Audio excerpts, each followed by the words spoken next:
We shall now have the opportunity for silent prayers.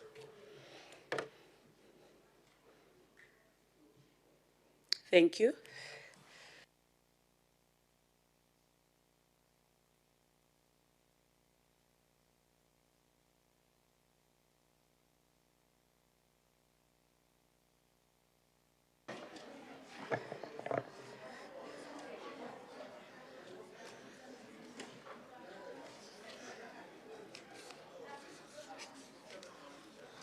Good morning, honorable members.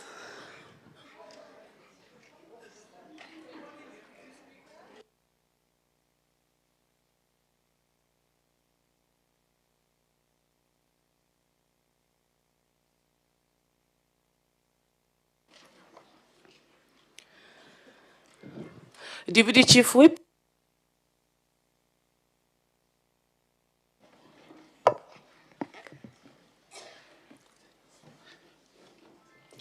Thanks very much, Honorable Deputy Speaker, Honorable Speaker,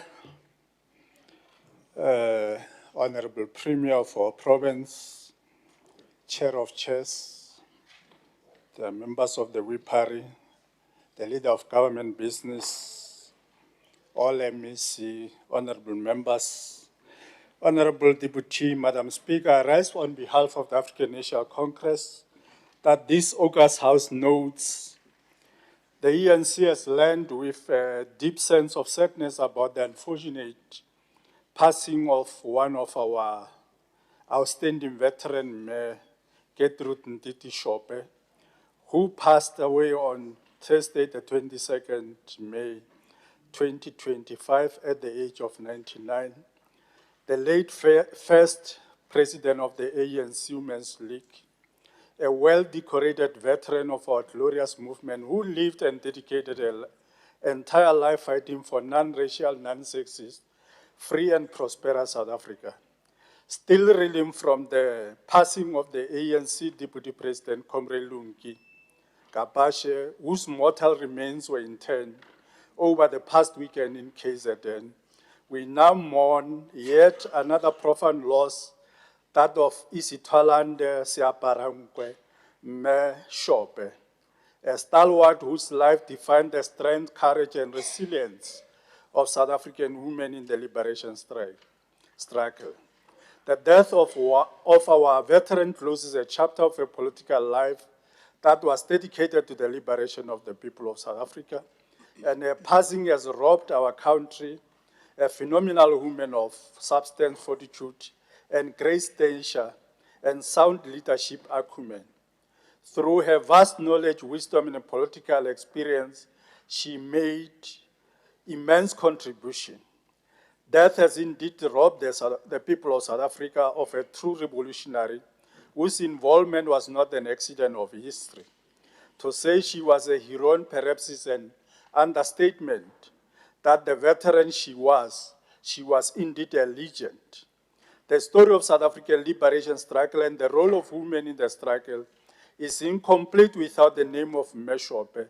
She was a towering figure, a committed activist, an organizer, a thinker, and a disciplined cater of our movement. Undoubtedly, her influence was felt across the generation, and her humility and compassion remain unmatched. We celebrate the life of this titan of our revolution. We honor her extraordinary life and immense contribution. Mashope belonged to a distinguished generation of struggling heroes and heroines who made sure that the ANC continued to live even when the apartheid security forces believed that they have infiltrated the party. We pay our last homage for her legacy of integrity and servant leadership. We extend our heartfelt condolence to her family, comrades, and the ANC Women's League, the broader alliance, and the people of South Africa. Honorable Madam Speaker, we have also lost Gideon Tlou Mokhonyana, the older brother of our Chief Whip, Honorable Manoko Isop Mokhonyana, who was also in his own right an ANC activist and a volunteer who perished few days ago. We are hurt beyond imagination by the passing of this selfless member of our glorious movement. On behalf of the ANC caucus, we want to extend our deepest sympathy to the bereaved family, friends, and relatives during this difficult period of bereavement. The ANC mourns this death and many others who have perished in the past few months, and we want to send messages of condolences to our bereaved family, friends, and comrades. I move accordingly. Thank you very much. Thank you very much, Honorable Deputy Chief Whip. May we please have a seconder? Honorable Rakwali.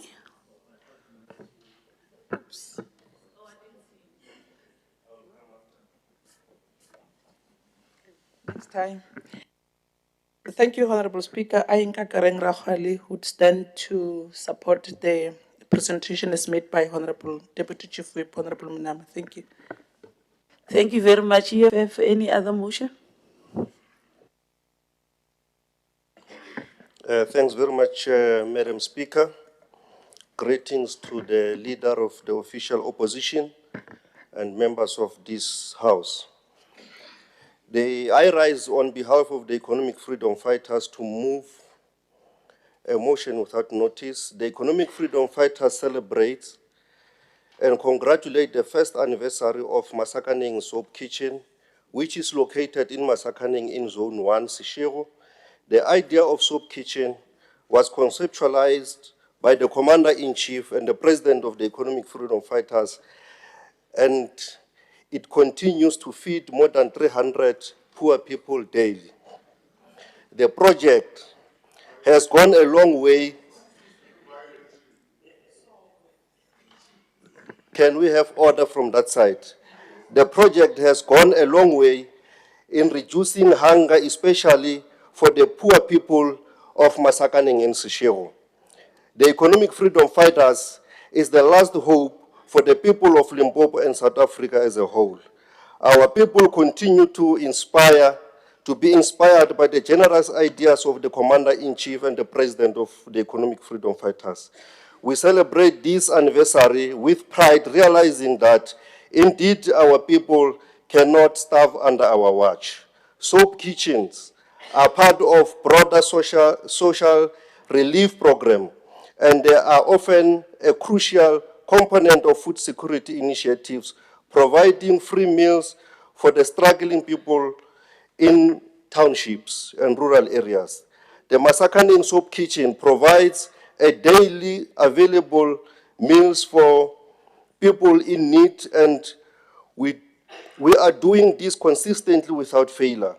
Currently, the Masakaning Soap Kitchen provides meals to almost 100 elderly people, 70 middle-aged persons, and over 100 kids. Madam Speaker, the Masakaning Soap Kitchen further delivers 184 meals daily to elderly people and people living with disabilities who cannot walk to the kitchen. We call upon all the Samaritans to support these initiatives by donating food, clothes, and anything that can sustain this project. In this, it is the best initiative of this community of Seshego, which has been initiated by the Economic Freedom Fighters. The EFF also salute and appreciate the work done by volunteers daily at this soap kitchen.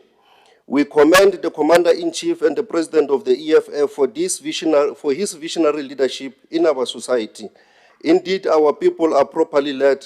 Happy anniversary. Happy first anniversary of the Masakaning Soap Kitchen. Thank you.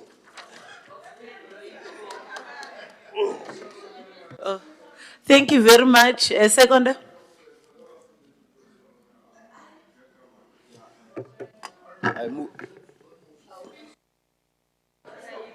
Thanks, Honorable Deputy Speaker. I move to adopt, to second the motion as read. Thank you very much. Do we have any other motion? They are done. We have,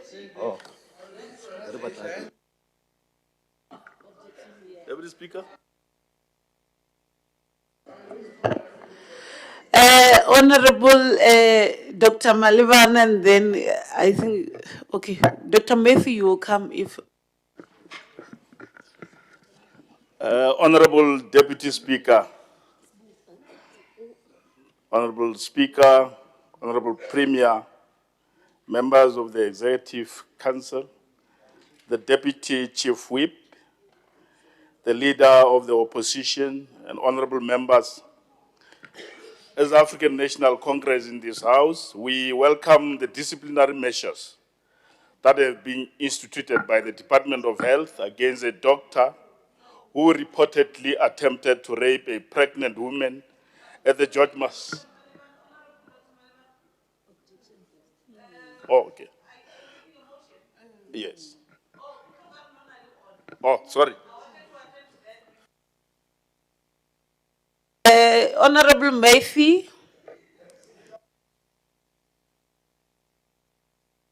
Thank you very much, Deputy Speaker. On record, I'm known as Honorable Martin in this House. So if you say Matthew, you are confusing the public. Honorable Speaker, I want to rise to object a motion that was presented by economic freedom fighters, particularly in relation to the soup kitchen project that is happening, of which Honorable Mapolo would know. That is happening at least 120 meters away from my parental home.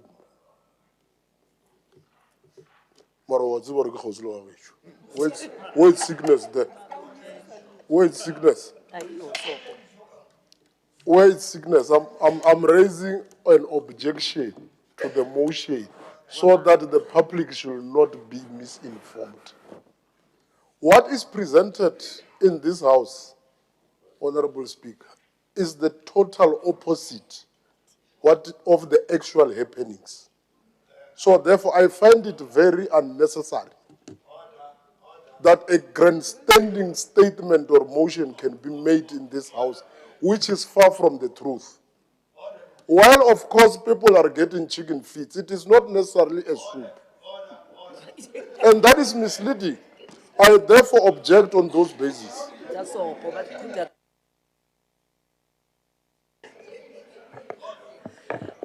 Honorable Mapolo, you can't raise an order on top of the order.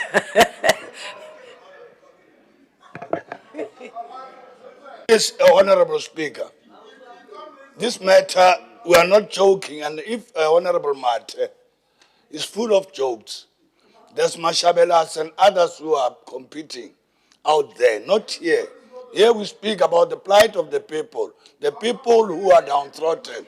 And this House must also take it very serious. It's not speaking about chicken feet. Find the families that are eating chicken feet. They are people because of the state of the affairs of their families.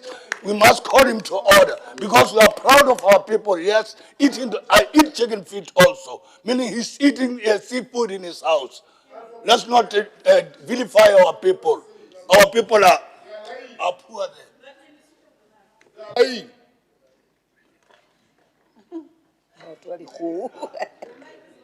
I'm struggling to talk here. Oh, Honorable Mapolo, but also at the same time, you are debating and you can't call order on top of the order. He's objecting. He's objecting. No, whether it's a lie or truth, but right now he's objecting the motion. Okay, next one. Okay, no, it's not an issue, honorable members. Do we have a seconder for the objection? Can we leave Honorable Mapolo and Honorable Mate? Honorable Mate, it's fine. Can we go back to the House now? Do we have a seconder for the objection? Honorable Mapolo, please. Do we have a seconder for the objection? I don't see the seconder. Okay, can we proceed to other motion? Honorable Mdaka.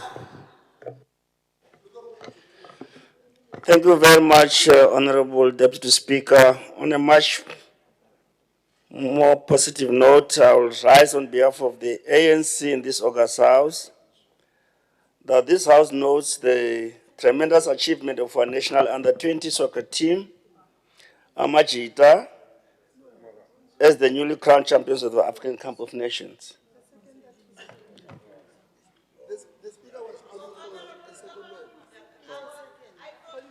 I second the objection.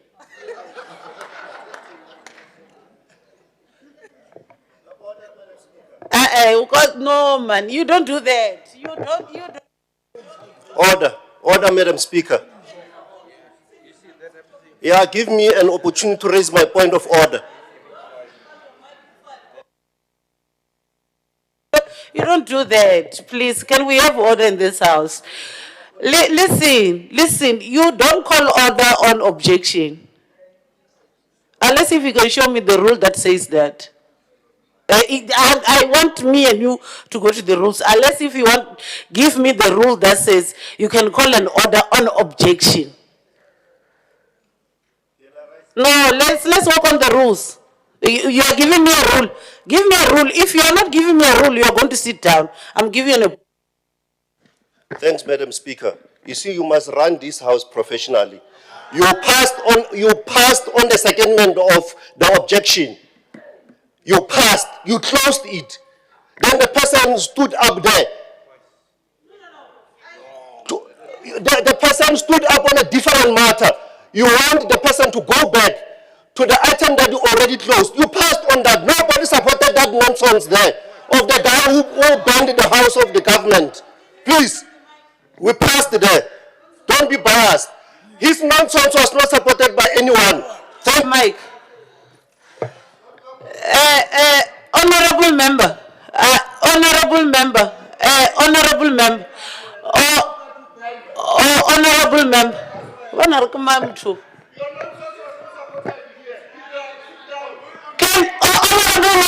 Honorable member. Honorable matter, let's not participate in these things. Let's be orderly. Only rule mo. Only rules. I've asked him to quote a rule. He did not do that. So can we not entertain that? And let's keep quiet and be orderly in this house. Honorable members, if there is any other motion, Honorable Mudak, thank you. nonsense was not supported. Your nonsense was not supported. Your own people did not support your nonsense.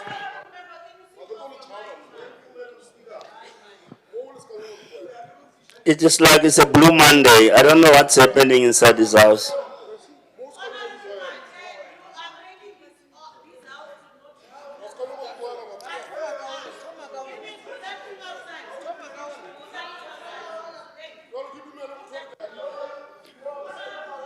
On a point of order, Speaker. Point of order, Speaker. Speaker, I rise on Rule 144.5. Speaker, it says, if there's an objection by a member to a seconded motion, and the objection is seconded, the motion shall be put to a vote. So before we proceed to the next motion, there should be a voting exercise first. Thank you, Speaker. That is not a problem. That is not a problem. I don't think that will be an issue. Let's deal with that so that we pass to the next item. Wait.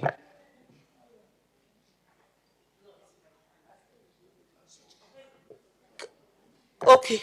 Hey, the mic is honorable members, can we check those who are agreeing with the objection? They will say yeah, and then those who are saying no to the objection, they will say nay. Those who are agreeing with the objection, that was seconded by Honorable Mdaka. Those who are disagreeing? Okay. Thank you very much. The objection stands. Now can we go to the next motion? It was Honorable Malvan that was following, then you will come after. Thank you very much, Honorable Speaker, and thank you for the opportunity. May I acknowledge the presence of the Speaker, the Honorable Premier, members of Executive Council, the Deputy Chief Whip, the Leader of the Opposition, honorable members, and the guest.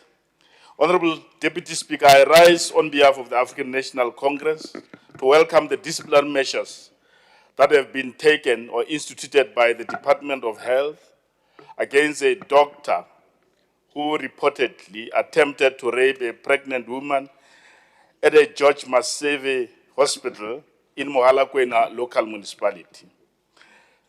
This disgusting incident does not only undermine the oath of health professional, but it also portrays hospitals and other health facilities as harmful spots which are not safe for our people. We are calling upon the MEC for the Department of Health, Honorable Dieketse Mashego, to ensure that disciplinary measures are taken against this perpetrator. It is concerning that someone who is bestowed with the trust of saving the lives of our people could be a threat to their safety. We are also calling upon other health practitioners within the sector to always prioritize the safety of our people as they discharge their responsibility. I so move. Thank you, Honorable Deputy Speaker. Thank you, Honorable Malevana. Seconder. Honorable Livia. Thank you very much, the Deputy Speaker. I rise to second the motion as read by Dr. Honorable Malevana. Thank you very much. Thank you very much, Honorable Livia. The motion is seconded. Is there any other motion? You may come in then. Honorable Mdaka will be the last one. Yeah, thanks, Honorable Deputy Speaker. Greetings to the House and all members and the Leader of the Opposition. I move on behalf of the EFF to move without notice that the House notes the shocking unemployment rate in our province. The EFF is alarmed that the province lost staggering 55,000 jobs between fourth and the first quarter, between the fourth quarter of 2024 and the first quarter of 2025. This shocking revelation was made public by Statistics SA Labour Force Survey first quarter report of 2025. Equally, it is noteworthy that the province expanded unemployment rate is currently sitting at 48.6%. Majority of our people are discouraged job seekers as they have lost hope of ever finding a job under this current government. They no longer see the need to go out and hunt for jobs because there are no jobs anymore.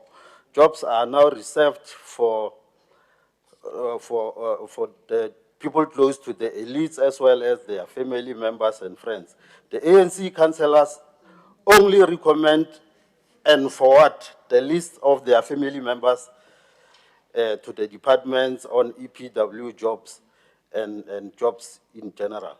Terrible things are happening in the African National Congress. You have to be a family member to get a job in the ANC government.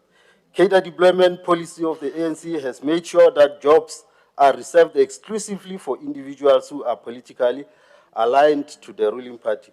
The current economic trajectory does not inspire confidence in terms of job seeking.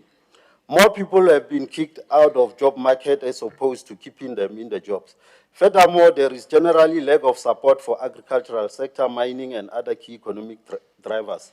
The situation in the mining sector is aggravated by the fact that majority of the ANC elites are now shareholders in the mines, therefore making it difficult to hold mining companies accountable in terms of the social labor agreement that they undertook. We need progressive leadership with the political will to change the lives of our people, and this includes growing the economy and creating jobs for the citizens. We have an example currently in Africa where Captain Traore, the president of Burkina Faso, is a shining example of what African leaders need to do. Since he took over in 2022, he nationalized 2 mines.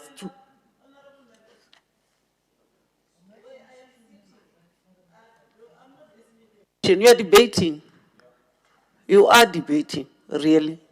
What is the motion in what you're saying? Hey, Harriet, maybe we're misinterpreting this motion word. Okay.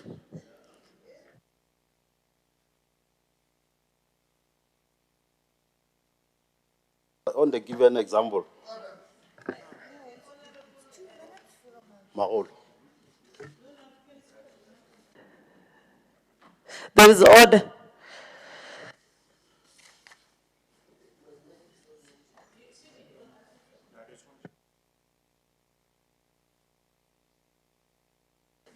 Thanks very much, Honorable Speaker.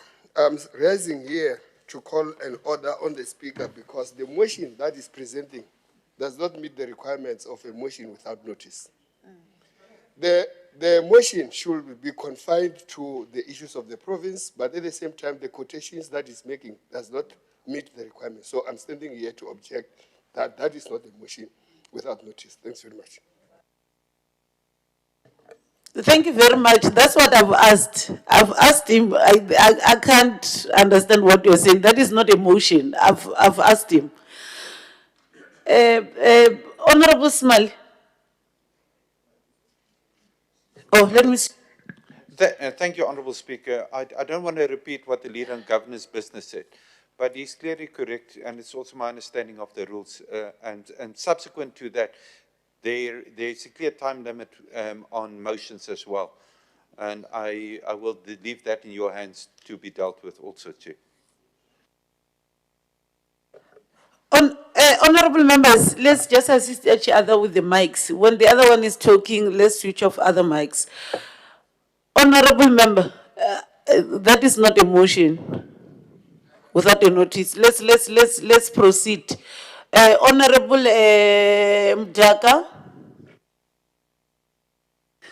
Na kensa manana speaker ku ba men ni kan karlo e khale ni karina ba ku yima ni try motion le sena tsemba ku sesminge ntshamisa hansi. Honorable Deputy Speaker, I rise on behalf of the ANC in this August House that this House knows the tremendous achievement of our national under-20 team, soccer team, Amajita, as the newly crowned champions of the African Cup of Nations. Honorable members, what made this victory to be more present is that the coach who was mentoring the under-20 national team is a product of this province. Yes. Ingalamona, Marcel. Coach Raymond Dag was born and raised in Tsanin. Together with these charges, they've revived the 1996 memories when Bafana were crowned the champions of the African Cup of Nations. The 1996 AFCON counts amongst a long list of turning points that has served this country on a developmental pedestal. It has not only opened a world of opportunities for sporting talent, but it's also served as a leverage to heighten this country's capability to host events like the World Cup and many international events. We congratulate Coach Mdaka and the boys for their ability to reawaken our hopes in becoming international champions again. Indeed, Coach Mdaka, mabatiba la mbatiba ka basungule ka ro wa le Giyani le batra na bangwana ba rena di team le Giyani masto kuna team le Giyani. Yeah, so na ma Indies bona la banga akusa ba coach ba ifuna ku ikota ku ya le nhla le. Na khensa swinene nkomo mana speaker. Thank you very much, Honorable Mdaka. Seconder. Honorable Malevan. Oh, Honorable Maseko. Yes. Thanks very much, Honorable Speaker. I rise to second the motion from the chairperson of the Portfolio Committee. Thanks very much. Thank you very much. Honorable Livia. A very blessed morning to you, on the Honorable Deputy Speaker. Ke di bonele Lebeya of the African National Congress, right from Pitamkaba region. I rise without notice in this August House that we welcome the swift arrest by members of the South African Police Services of a suspect who was involved in a shooting incident at Lastehuop, Ramalepo, outside of Polokwane. A 30-year-old male suspect is facing an attempted murder charge after shooting at another male victim in the early hours of Saturday morning at a funeral at Ramalepo. We commend the police actions of effecting this arrest, and we also want to condemn, in the strongest term possible, the use of violence as a dispute resolution process. Deputy Speaker, tomorrow, Wednesday, the 28th of May, 2025, the South African Police Services in Limpopo will be releasing their provincial crime stats for the fourth quarter of the financial year 2024-2025. Honorable Deputy Speaker, we cannot improve our public safety records if we continue to have such incidents where people with guns draw their weapons against anyone who differs with them. Our fight against crime will amount to nothing if we have this type of people in our society. We are therefore making a clarion call to our men and women in blue that are led here in the province by the Provincial Commissioner, Mete Mbiradebe, under the supervision of the Honorable MEC, Mama Violet Mate, to deal harshly with anyone who is posing a security threat to our people. Limpopo province counts amongst the safest places to live in the Republic, and it remains our wish that the safety record should not be blemished, and I move accordingly. Thank you, the Deputy Speaker. Thank you, Honorable Member from Pitamkaba region. Can we call for a seconder? Honorable Mate. Thank you very much, Honorable Deputy Speaker. I'm from wherever known to be from. I second Honorable Lebeya. Thank you very much, Honorable Mate. Is there any other motion? None. Is there statements by members? Oh, motions first.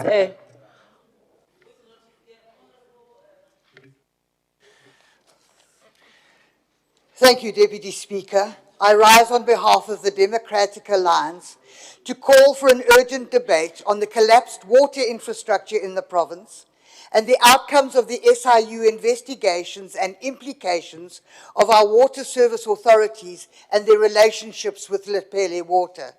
No longer can we sit back and see the citizens of Limpopo being denied their basic human rights to life-saving water provision. I so move. Thank you very much. Seconder, Honorable Smiley. Honourable Speaker, I stand to rise the motion as read by Honourable Wilson. Thank you. Any other motion? None. Do we have statements by members? Honorable Smiley, Honorable Moss, you will follow. Thank you, Honourable Speaker. The shocking extent of non-payment by G&T of employees' pension fund and medical aid contributions and the hardship, distress and anxiety caused to its employees was laid bare at a meeting of the Ledet portfolio held this past Friday evening. Unpaid pension funds contributions now totaling to 6.78 million rand, affecting 945 employees. If the default continues, employees risk permanently losing their pension benefits.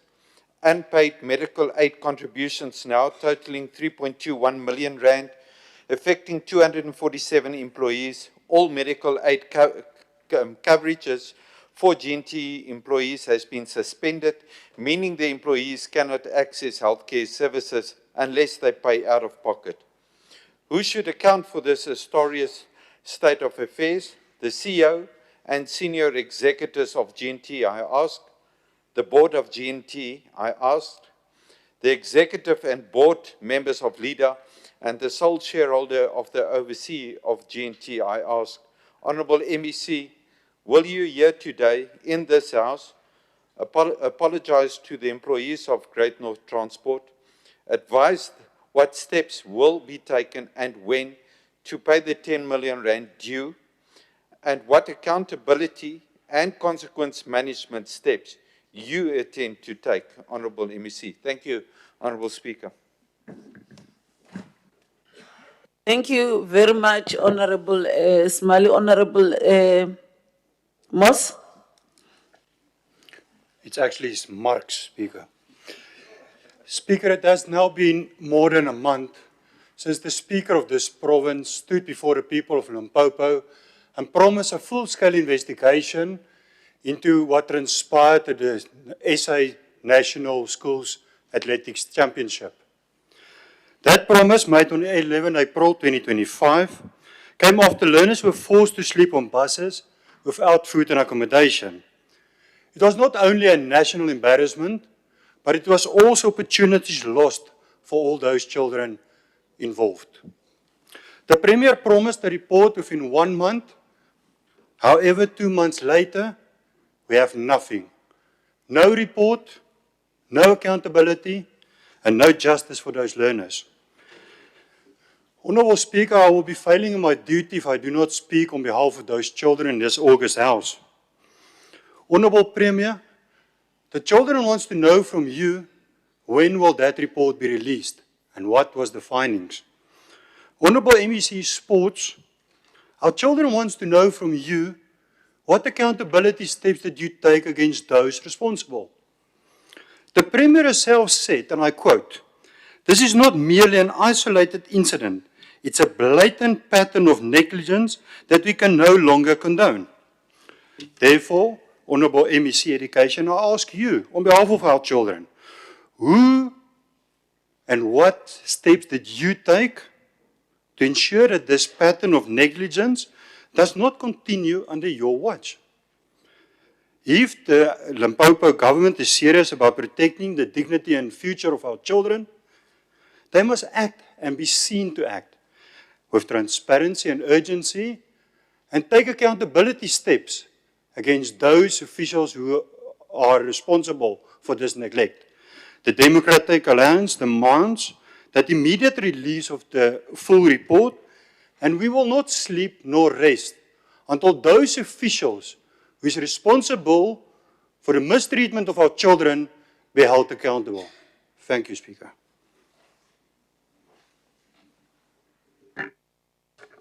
Thank you very much, Honourable.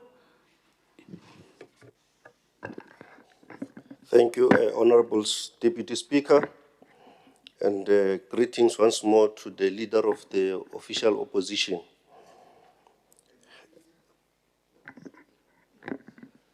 And members of this august House. Honourable Speaker, the Road Agency of Limpopo is responsible for a road network of close to 20,000 kilometers. Only 35%, which is about 6,800 kilometers, is paved or tarred, while the remaining 13,200 is unpaved. The state of roads in our province is appalling. A typical example is a road D2219, which is a road between Fetagomutuwadzi and Jenfes in Ramalekane. There are more potholes than roads left, making it extremely dangerous for both pedestrians and motorists. In Fetagomutuwadzi, there are villages that not only have not seen a paved road, but they have not received their roads being graveled. Those are villages such as Makotaseng, Taungu, Maashashi, Khotopong, Gautshwane, where the Honourable MEC of Sport is coming from. The government of Limpopo must get basics right and ensure that every resource is deployed efficiently and effectively. In 2023-2024, RAL reported fruitless and wasteful expenditure of about 16 million rand. In the same year, the RAL reported a staggering irregular expenditure of about 8 billion. These are figures that are mentioned in the annual report of RAL. While the Department of Public Works, Roads and Infrastructure in the same financial year incurred an irregular expenditure of over 400 million. Honorable Speaker, all those monies can go a long way in ensuring that over 13,000 unpaved or untarred roads are paved, potholes are fixed. But instead, it appears that the department is more obsessed about squandering our resources. Honorable Speaker, there appears to be a trend of awarding a specific service providers big contracts in the department. The following are some of the service providers that are getting big contracts. Tanza Properties, which has been awarded over a 40 million contract to refurbish the Toyanto government complex. We will be paying attention to this contract, the work it does, the quality of work that it is doing.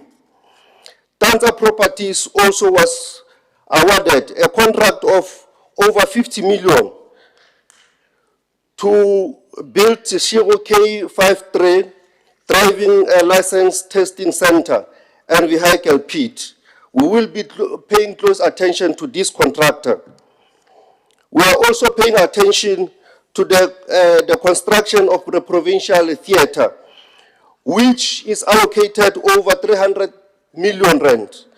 We will be doing unannounced visits to this contract to see if there is value for the money that we are paying. Honorable Speaker and members of the House, like the state of our roads in this province, which are riddled with potholes, the Department of Public Works, Roads and Infrastructure seems to be riddled with nepotism and cater deployment when it comes to employment opportunities. We have seen members of the ANC are the ones that are hired in this department, and as the EFF, we are going to be paying close attention to this, which seems to be nepotism and corruption. Thank you very much. Thank you very much. Is there any other statement by members? I shall now afford an opportunity to the Premier and the Executive to respond. Honorable Makamu.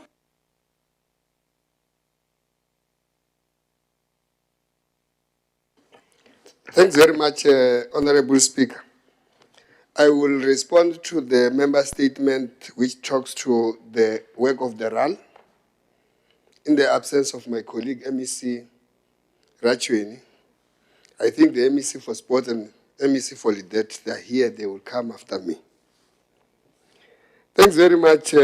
We want to receive the member statement from the honorable member, which talks about RAL and the potholes in the province.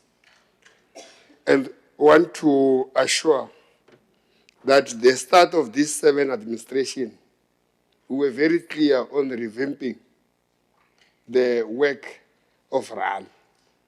It's a recorded story in this province that even the changes that were effected into the RAL board, into the management of RAL, is an intention to want to make sure that we have got an effective entity that will help us to resolve the issue of roads.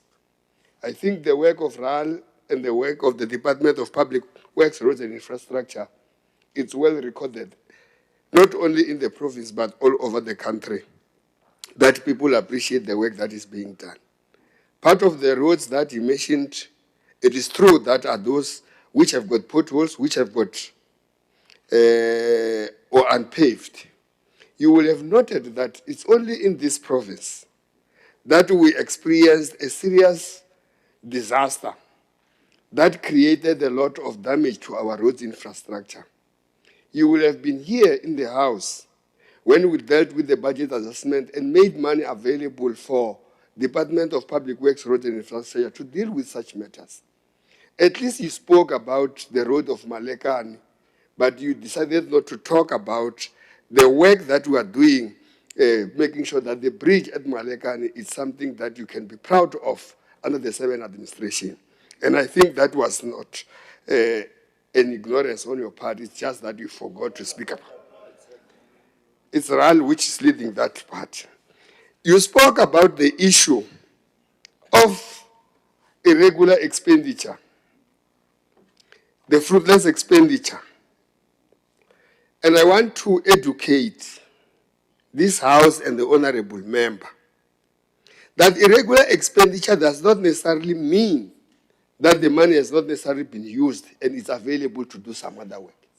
It's only the procurement that has been followed could not necessarily satisfy the supply chain management process, but the work has been done. And there is a process that the department will follow to make sure that we condone such.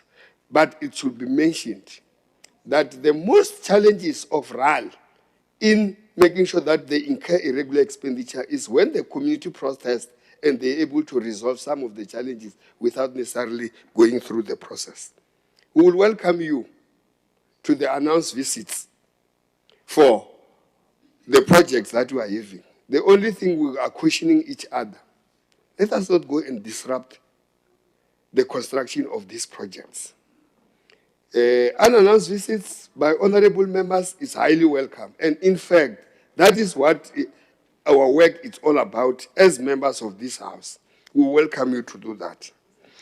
But that there are more members of or ANC are only employing members of the ANC is a statement we want to refute at all costs. Because in this province, it's recorded, Honorable Leader of Opposition, that 8 out of 10 people support the African National Congress.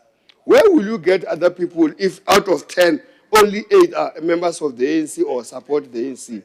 So it means the number of people who are in this province, honorable members, the majority of them are ANC members, and we will not get others if in a community you find that 80% of the community support the African National Congress. Where will you get the others?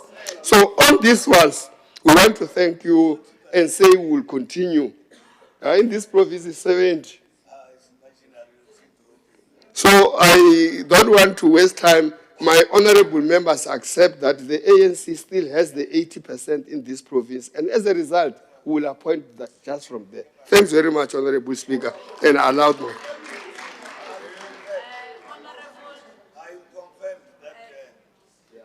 Honorable MEC Matibe.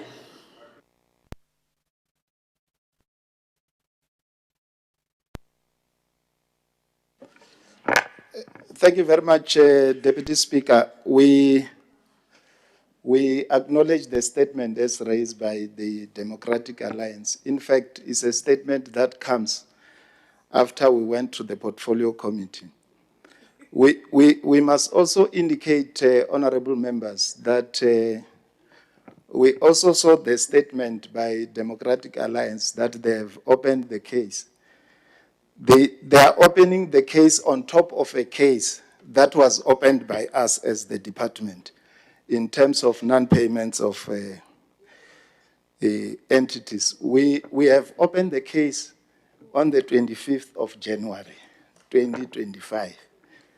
And there is also SIU, which is investigating the non-payments of the pension funds at GNT. We must also then indicate that part of the work that we are doing with GNT is to try and move it out of the woods because it has been experiencing serious challenges as an entity. And the work that we are doing together with the new GNT board and the leader board is to ensure that indeed that action is taken. We have directed leader as well as GNT to take action besides the cases that we have already opened, that the law enforcement agencies are currently investigating. SIU is currently investigating. We have directed them to take action on the management for non-payment, because non-payment of pensions as well as medical aid is a criminal offense. That is why we have opened the case. So we take opening of the case by DA as grandstanding. We can only put it that way because the case is already there. We must also indicate, honorable members, that besides that, we have also appointed actuaries that are working on the issues of pensions to check the pension funds of all the members, right from the time when there was amalgamation of the GNT and other boards. So work is continuing. We'll come and brief the honorable members in terms of the work that we are doing. Leader, together with the GNT board, have met over the weekend, and they have committed that they are going to pay the outstanding amounts that are supposed to be paid. But the work of the actuaries are continuing. Thank you very much. Thank you very much, MEC Matibe. Honorable Premier.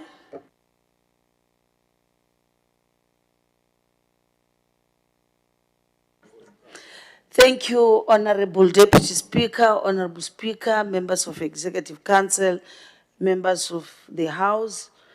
Let me appreciate the inquiry that the DA has given to us, since we've made our commitment that we are indeed worried about what happened to our learners who were participating in sports, who were supposed to participate. Let me just take you back. On the 2nd, it was on the 2nd to the 6th of April when our learners were supposed to fully participate. And after the story broke, we directed the MEC for Sports, Arts and Culture, MEC Maseko and MEC Mabungulu Rudi Ramakanye to investigate. And they did investigate it, and they gave the Office of the Premier a preliminary report within 5 days. On the 11th of April, as the Premier, we also came out, having gone through that preliminary report, which was not answering many questions that we were asking. And you are quite correct when you said, in my statement, I even indicated this is not an isolated incident. And I then even reminded the people of this province to say, when you really want to completely treat a patient, spend time in diagnosing. And once you know the diagnosis through the investigations, you will be able to successfully treat your patient, and the prognosis will be good. Even in this case, the preliminary report which we have, it's not gonna solve this problem. Year in, year out, we are still going to be faced with a similar challenge. That is why I then directed the Director General to work with the two MECs and appoint a high-profile team that has been to Bloemfontein. For now, I've received the report that they've been to Bloemfontein. They've even visited those lodges that were supposed to be accommodating the students. Some, we are told, are even in the Northern Cape. They even had to investigate the service providers, those allegations of some officials, both within the Department of Education and the Department of Sports, Arts and Culture. So be rest assured, the matter is receiving full attention. You will definitely get an update because we want to solve it once and for all. Thank you very much. Thank you very much, Honorable Premier. Do we have statements by the executive? None. We shall now move to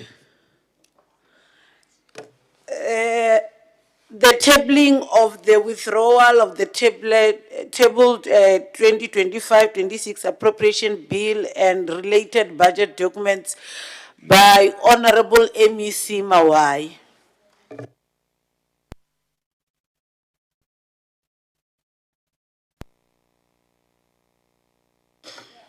Honorable Deputy Speaker, Honorable Speaker, Honorable Premier, Honorable EXCO members, Honorable Chief Whip in absentia, of course, Honorable Deputy Chief Whip, Honorable Chair of Committees, Deputy Chair of Committees, Honorable members of the House, Leader of Opposition, ladies and gentlemen.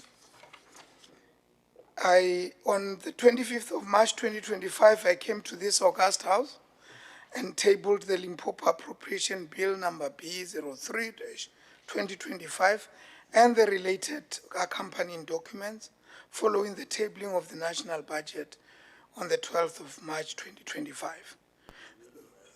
The Minister of Finance has since withdrawn and subsequently retabled the 2025-26 Division of Revenue and appropriation bills and related budget documents.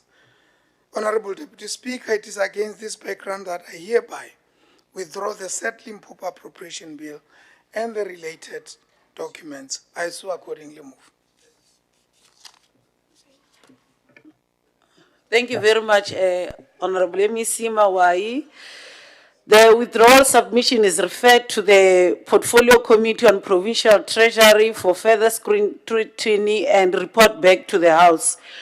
We shall now go to tabling of Section 131, report on measures taken by municipalities to address issues raised by AG in 2023-2024 local government audit outcomes and any omission thereof. MEC Makamu.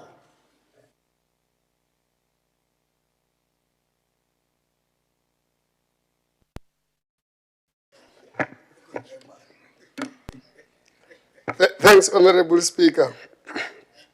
In terms of Local Government Municipal Finance Management Act number 56 of 2003, Section 131, subsection 2B, the MEC for local government in the province must assess all annual financial statements and report to the provincial legislature any omission by the municipality to adequately address issues within 60 days. Honorable Speaker, in line with the provision of the above-mentioned legislation, I hereby table the report on the measures taken by municipality to address issues raised by the AGSA in the 2023-2024 local government audit outcomes, and any omission, therefore, for the consideration by the House. I so move, Honorable Speaker. Thank you very much, Honorable MEC. The report on Section 131 measure take by municipalities to address issues raised by AG in the 23-24 local government audit outcomes and any omissions, therefore, is referred to the Portfolio Committee on COGSTA for consideration and to report back to the House. We shall now call upon MEC for Treasury on tabling of the in-year monitoring Section 71(7), reporting 30 September and in-year monitoring reporting 31 December 24. Madam Speaker, in terms of Section 71, subsection 7 of the Municipal Finance Management Act, the Provincial Treasury must within 30 days after the end of each quarter make public, as may be prescribed, a consolidated statement in the prescribed format and on the state of municipalities' budgets per municipality and per municipal entity. Madam Deputy Speaker, in line with the provisions of the above-mentioned legislation, I hereby table the State of Municipal Finance reports for the quarters ended 30 September 2024 and one quarter that ended 31 December 2024, respectively, for consideration by this august House. Thank you, Honorable Deputy Speaker. Thank you, MEC Mawai. The reports on the in-year monitoring Section 71, 30 September 24, and in-year monitoring report 31 December 24 is referred to the Portfolio Committee on Provincial Treasury and COGSTA for consideration and to report back to the House. I shall now call upon the Leader of Government Business to table on the 2024, tabling 24-25 Departmental Public Entities Fourth Quarter Performance Report.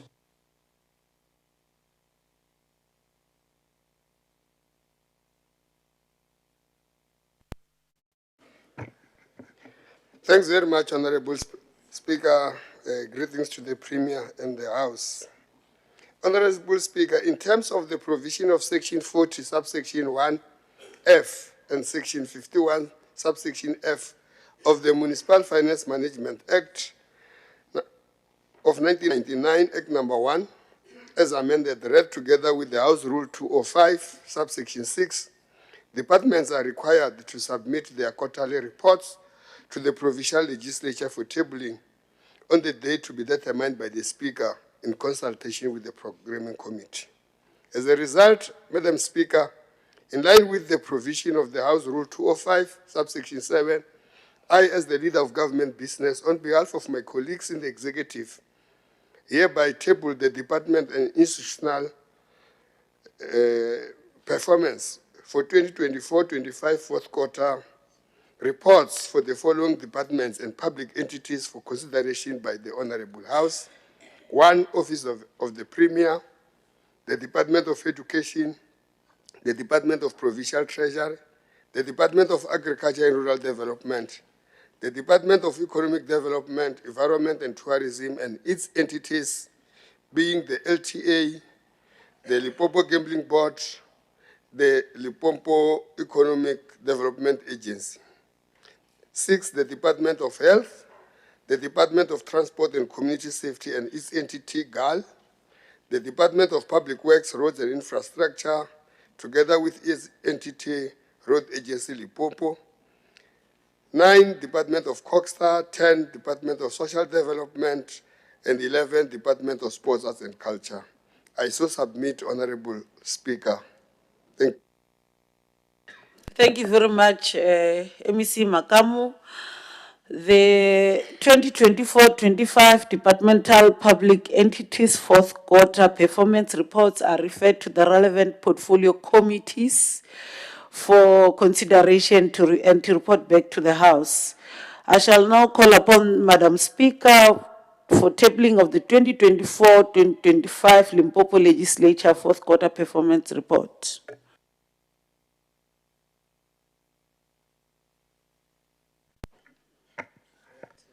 Thank you very much, Deputy Speaker, for the opportunity. I, Makoma Grace Makurupechi, rise to table the 2024-2025 Limpopo Legislature fourth quarter performance report for the Limpopo Legislature for consideration by this August House. The quarterly reports are tabled in compliance with Section 52 and 54 of the Financial Management of Parliament and Provincial Legislature Act of 2009.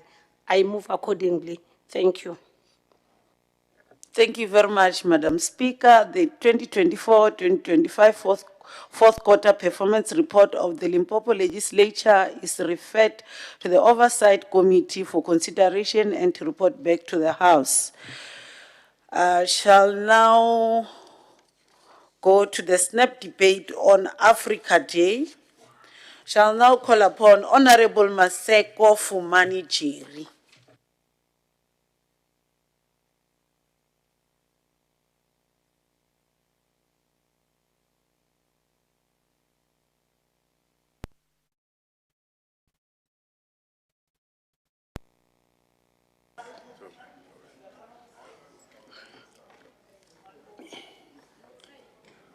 I'm checking my time.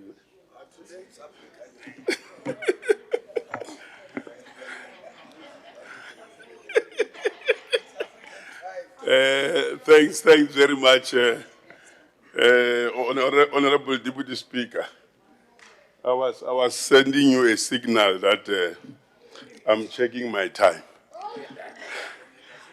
so that there shouldn't be a confusion with regard to time management.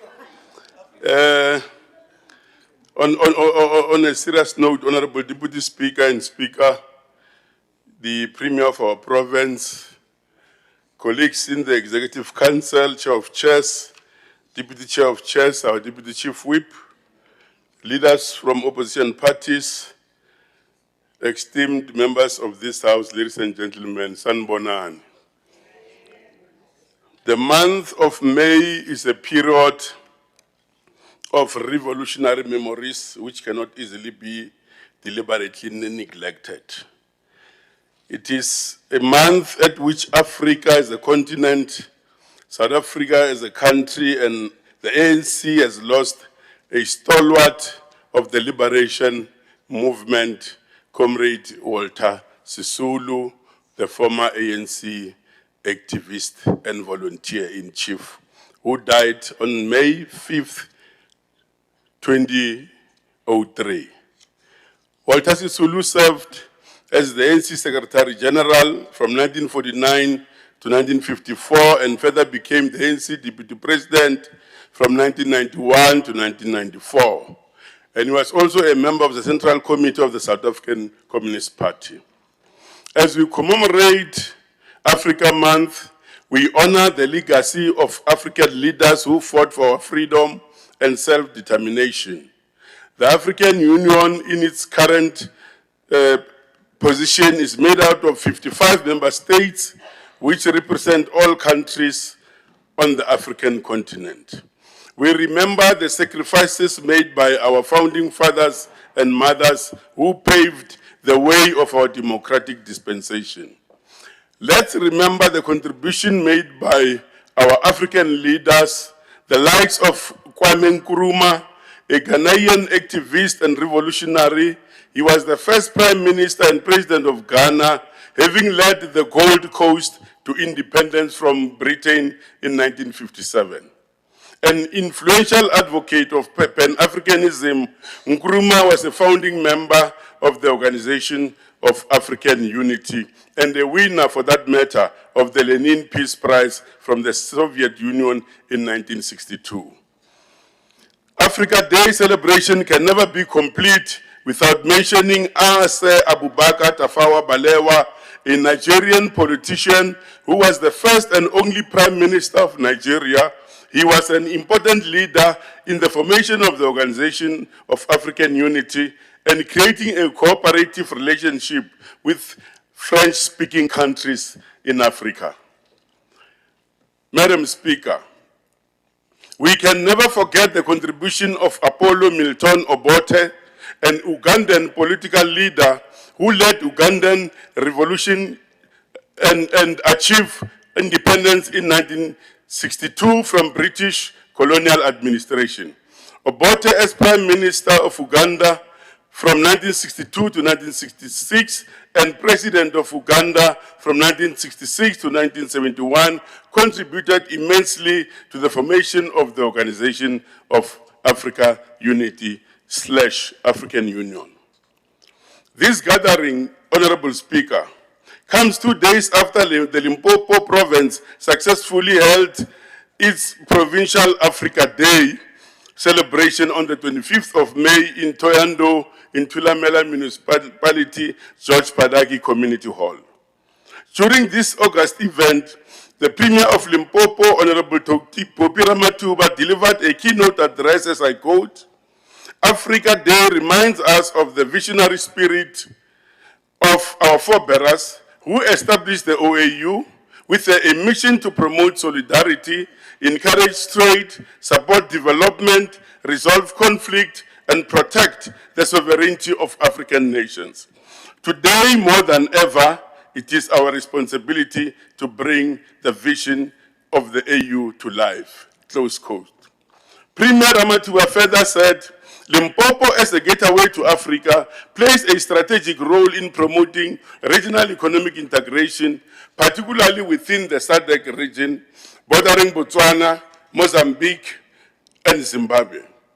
We serve as a critical hub of trade as Limpopo, investment, and continental cooperation. Through initiatives such as the African Continental Free Trade Area, we are opening new frontiers of opportunities. This is affirmation of the province's commitment to African Union." Madam Speaker, as we present this speech here and now, let us reflect on the year's theme, which is building Africa we want through solidarity, equality, and sustainability, which resonates deeply with our own provincial aspiration of becoming a unified province in our diversity. As we strive to build a better Africa and a better world, we recognize the importance of regional integration, cultural diplomacy, and socio-economic development. Madam Speaker, in South Africa and our province of Limpopo, we continue making significant strides in promoting arts, culture, and preserving our heritage. The mandate of our department includes, among others, to promote social cohesion, utilizing our culture to build moral values in society, and we are committed to continue to support the preservation of indigenous languages, moral regeneration, preservation of our heritage sites to be able to narrate our own African stories. As we conclude, Madam Speaker, we remain committed to working together to build a stronger and prosperous Africa, a successful South Africa, and a more united and diverse Limpopo province. We are proud to host the G20 presidency this year, and we will further utilize this platform to promote the African agenda and strengthen African Union institutions and policies. As I wrap, allow me to quote one of the greatest speeches from our former President, Thabo Mbeki. Quote, "I'm an African. I owe my being to the hills and the valleys, the mountains and the glades, the rivers and the deserts, the trees and the flowers, the seas and the ever-changing seasons that define the face of our native land. My body has frozen in our frost, in our latter-day snows.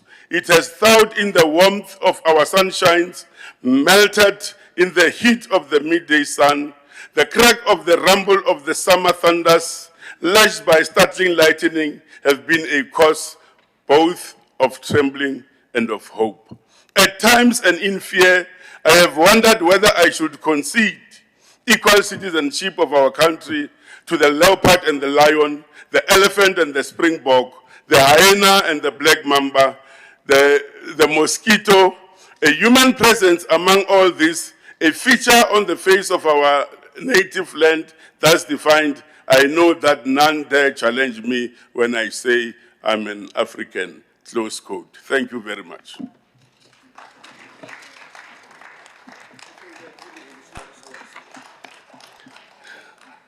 Thank you very much, MEC Maseko. You even left some minutes. Yeah, for the first time, we appreciate that. We shall now call upon Honorable Velile Cyril Jack.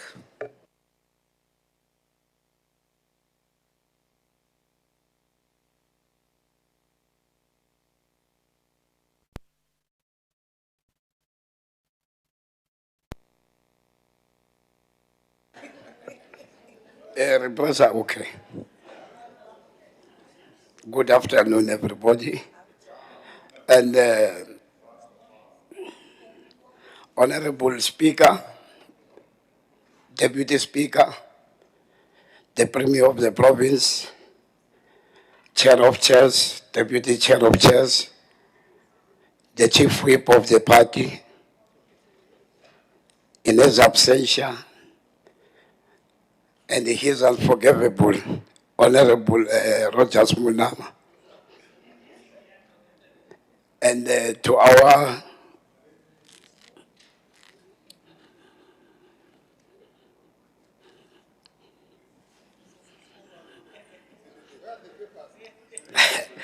our colleagues in the House and the leader of the opposition, Honorable Makhabu Lawrence Mapolo. Today, as we commemorate Africa Day, we gather to celebrate the rich cultural heritage, diversity and resilience of our great continent as MK Party. We take pride in honoring the spirit of Pan-Africanism, which has been the driving force behind the struggle for freedom, justice, and equality. As President Traore of Burkina Faso aptly puts it, Africa's future is not in the hands of its enemies, but in the hands of its sons and daughters. We must take full ownership of our destiny and reject any praise of white monopoly capital tendencies. In South Africa, we have a legacy of leaders who have championed the African development and pride. President Zuma's commitment to rural development, land reform, protecting our mineral resources is a statement to his dedication to empowerment of people. You know it better. As we reflect on Africa's riches, we are reminded that our continent is endowed with vast mineral resources, from the gold of Mzansi to the diamonds in Botswana and oil in Nigeria. Africa's wealth is undeniable. As MK Party, we believe that Africa's solutions lie on African-led initiatives and partnerships. We must learn from Burkina Faso's commitment to empower citizens and promote economic development. Local agriculture and industrialization will build unity and solidarity amongst Africans, which will enable us to unlock the vast potential. Not the apology we took to Donald Trump for the genocide that we don't know. Honorable Rogers, did you, in the last 3 months, did you see any genocide here in Africa? December 16 was celebrating our young people who were slaughtered by the same enemy that is claiming to be involved in a genocide. No, get the matter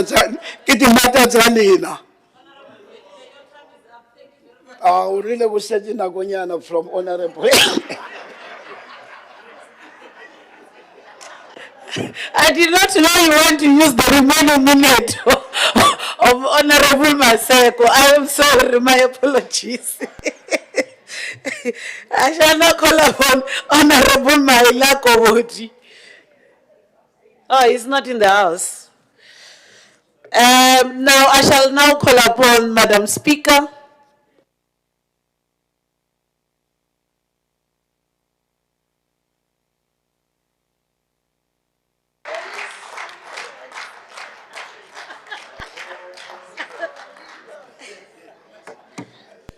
I'm so happy that my neighbor there, Honorable Mukoni, and the Premier were clapping hands. Otherwise, I was not going to give them lunch. So, so now they're invited for lunch after the sitting, after the clap hands. That is on a lighter note. Thank you very much, Deputy Speaker, Honorable Tebogo Grace Mamrovela, the Premier of the Province, Honorable Dr. Popira Matuba, members of the Executive Council, the Deputy Chief Whip, Honorable Munama, who's here, the Chair of Chairs, Ntate Mukoni, the Leader of the Opposition, Honorable Mapoulo, and all other political parties that are here in the Legislature, Honorable members of the Legislature, distinguished guests, ladies and gentlemen, Tobel. Thank you very much, Deputy Speaker, for affording me an opportunity to present the debate about Africa Day. Africa Day is commemorated annually across the African continent on the 25th May annually. Africa Day is a symbolic and historical day celebrated in Africa and beyond in commemoration of the foundation of the Organization of African Unity on 25th May 1963 in Addis Ababa in Ethiopia. The 2025 Africa Union's theme for the Africa Day is a quote, "Justice for Africans and people of African descent through reparations," close quote. The theme focused on building the resilient education systems and increasing access to quality, inclusive, and relevant learning. Deputy Speaker, today's debate is happening, as Honorable Deputy Chief Whip has already presented, that it's happening when we mourn the passing away of our mother, leader, struggle veteran, who fought for women's rights and equality in South Africa and the continent for many years. Gertrude Shope, who passed away on the 22nd May 2025, may his revolutionary soul rest in eternal peace. Therefore, I saw it befitting that this debate, be dedicated to her life and times. Megadrit Chope was born in Johannesburg on the 15th of August 1925 and was raised and educated in Bulawayo, Southern Rhodesia, now Zimbabwe. She worked as a teacher before becoming a member of the African National Congress in 1954. Joining the campaign against Bantu education, she turned to the teaching crafts instead. She then became active member of Federation of South African Women, which was called FEDSO at that time. And for a very long time, she led Central Western Jabavu branch of the ANC Women's Section. She lived in exile from 1966 to 1990, leading the party's delegation to Nairobi Women's Meeting and working for World Federation Trade Unions.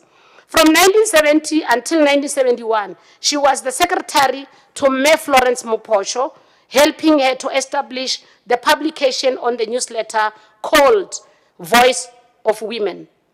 With her husband, Mark Shope, who was born in Zanin, in Limpopo, she lived in a variety of locations during her exile, including Prague, Botswana, Tanzania, Czechoslovakia, Zambia, and Nigeria. In Lusaka, she served as the chief representative of the African National Congress. Several months after the ANC was unbanned by the apartheid government, the ANC Women's League was relaunched in Durban on the 9th August 1990, the anniversary of the famous 1956 Women's March.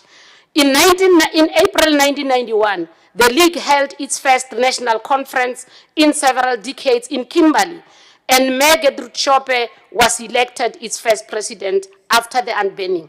In 1994, Mayor Chope was elected as a member of parliament.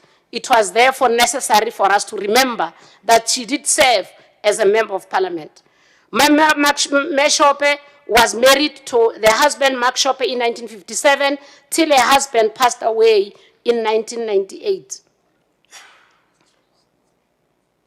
When she died on the 22nd May 2025, at the age she was 99 years, which we're very grateful about that. Mayor Chope was a symbol of unity of Africa. We wish to achieve a life teaches us lessons on how Africans can work together to achieve greater unity, cohesion, and solidarity among African countries and African nations. Further, they accelerate the political and social economic integration of the continent. Deputy Speaker, Mayor Chope and their counterparts in other countries worked tirelessly towards the achievement to ensure that they established what we call the Pan-African Women's Organization, which was founded in 1962. In 1974, the organization changed its name to the Pan-African Women's Organization, which is now called PAWU. It was originally formed as an organization to fight against colonialism, racial discrimination, and allow women across Africa to unite in their efforts of gaining socio-economic equality. Independence and end apartheid shifted to the organizational goals towards human rights and peace activism.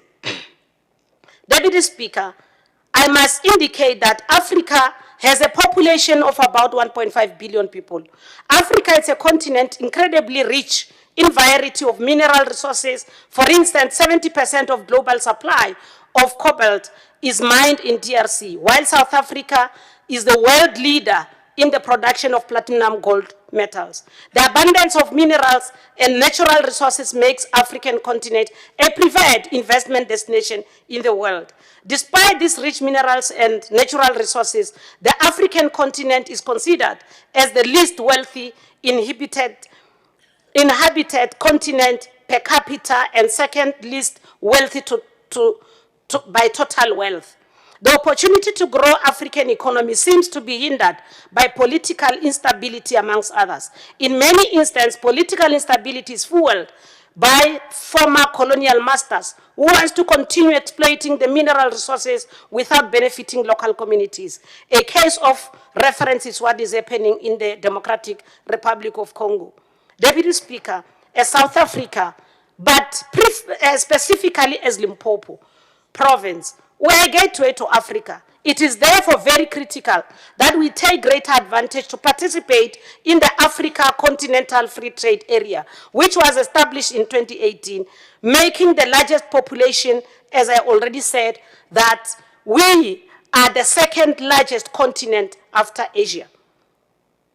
Honorable members, the first democratically elected South African president, Utata Rolihlahla Nelson Mandela, in 2003, he said, I quote, "We stand at the dawn of an African century, a century where Africa will take its rightful place among the nations of the world."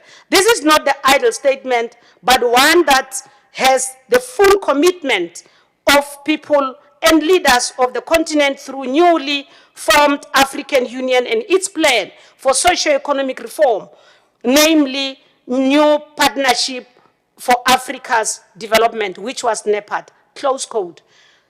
Again, our own President Matamela Cyril Ramaphosa, further said, when he was addressing in 2023, we learned the importance of collaboration between African countries, and that if we work together, we can rebuild our economies, restore hope and our people, and chart a new future for Africa. The AU Charter calls for African countries to safeguard and consolidate their hard-won independence, respect for sovereignty and territorial integrity, and for resistance against neo-colonialism in all its forms, close quote.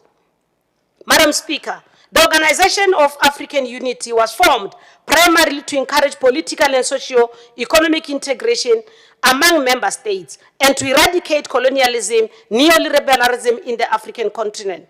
The organization has played a pivotal role in dealing with apartheid colonialism.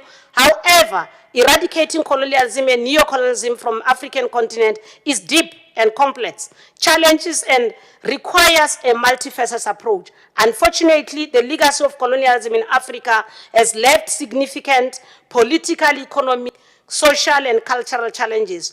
While formal colonial rule ended in the mid-20th century, neocolonialism, which is a practice or indirect control through economic, political, and cultural influence, persists in various forms of even today.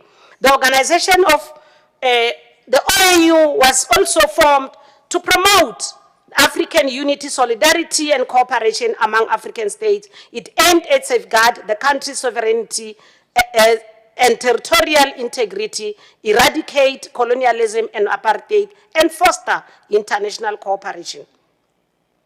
Madam Speaker, today we commemorate Africa Day as a solidarity and collective strength for African countries. We celebrate Africa Day to honor the efforts made to unite the continent, particularly in the face of colonialism and its aftermath. It serves as a reminder for a need to collaborate and support each other in areas like cultural exchange, politics, the economic space, as well as development. To many of us, Africa Day is a symbol of Pan-Africanism. The idea of Africans share common interests and can work together for mutual prosperity. The day highlights the importance of working together to solve the continent's challenges such as poverty, inequality, and conflict without undue pressure from people outside Africa.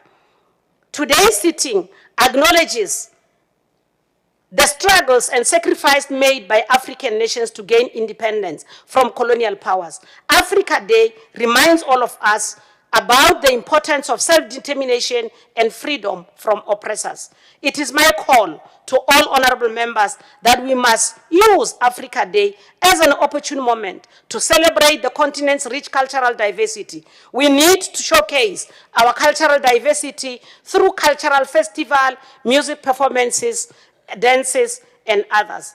Africa Day celebration also gives us an opportunity to reflect on the progress that has been made and to renew commitments to peace, stability, economic development across the continent. The day also used to raise global awareness about African issues and challenges. It is an opportune moment to highlight the contribution that African nations and individuals individuals have made to global culture, science, and development.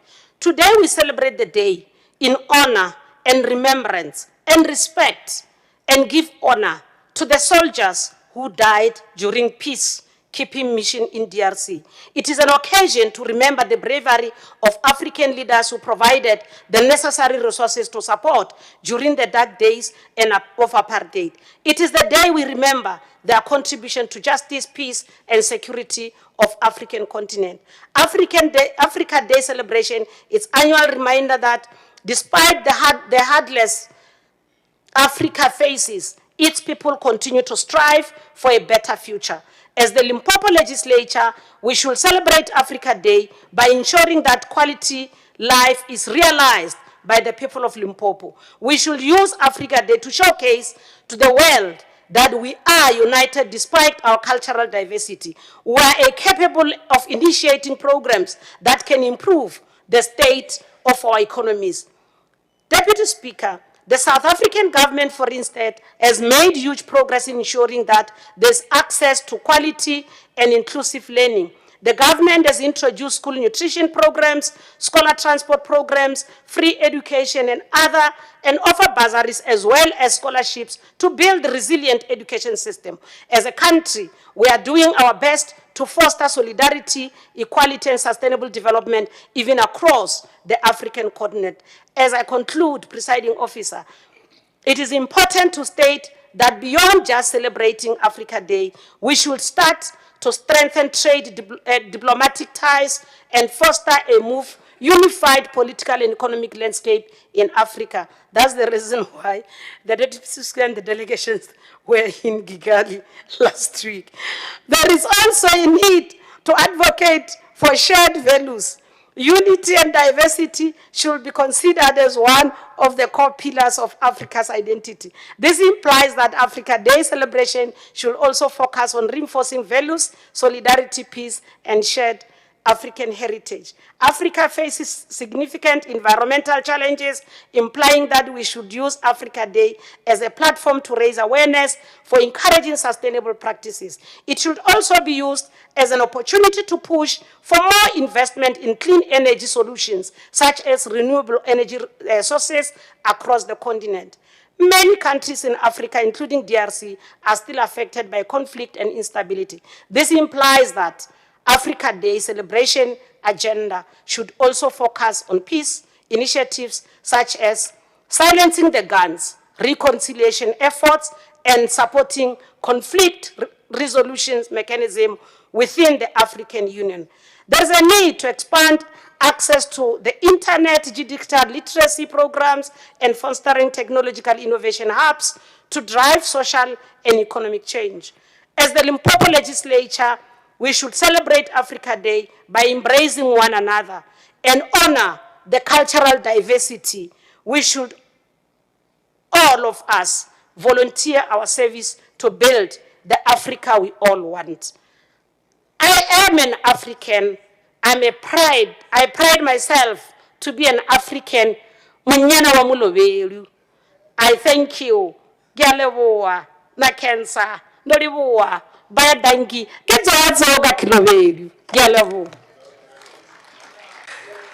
Thank you very much, Madam Speaker. We shall now call upon Honorable Andrew Mark.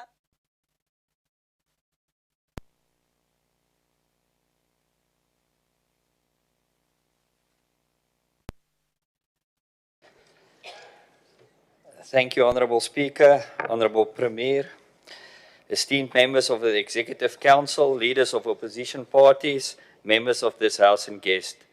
As we celebrate Africa Day today, we are not merely marking a date on the calendar, it is a moment for reflection, considering our past, assessing our current position, and contemplating our future trajectory as a continent. Fellow South Africans, let us not deceive ourselves into thinking that everything is flawless. Africa is rich in potential. Its history, culture, and talent are present in every region. However, we cannot overlook the challenges: poor governments, corruption, societal divisions, and persistent poverty that continues to afflict many. We owe it to ourselves to confront these realities rather than glossing over them. I will be straightforward. Mere slogans and hollow promises will not suffice. If we aspire to achieve genuine progress, we must adhere to fundamental principles. Governments that upholds the law, safeguards freedoms, and do not merely pay lip service to their constitutions. Honourable Speaker, let us not dispel the notions that these are exclusively Western concepts. Justice and opportunity are universal rights, meant for all, not just a select few. The concept of unity in Africa is often discussed, but it should not imply that everyone must conform to a single standard. Our strength lies in our diversity, our languages, cultures, and backgrounds. In South Africa, we exemplify this. Every community, regardless of its size, deserves to have its voice, language, and way of life acknowledged and respected within the framework of the law. True unity does not entail erasing differences. It involves fostering respect, allowing every group to flourish and contribute. This is how we create something enduring. We must also be candid about the obstacles we face. These challenges are not solely the result of external influence. Nepotism, corruption, racial discord, and the abuse of powers are issues that originate within our borders. Until we confront these problems directly, we are undermining our own potential. As the VF+, we advocate for transparent and effective governments. We believe that the wealth of Africa should belong to its people rather than to political insiders or privileged elites. As we celebrate Africa Day, let us strive to make it more than just a display. We must genuinely commit to safeguarding our freedoms, honoring our diversity, and creating a future in which every African, regardless of their race, language, or belief, can exist with dignity and peace. South Africa has the potential to lead, but it must do so by setting a positive example. This is what our nation and our continent genuinely require. I thank you.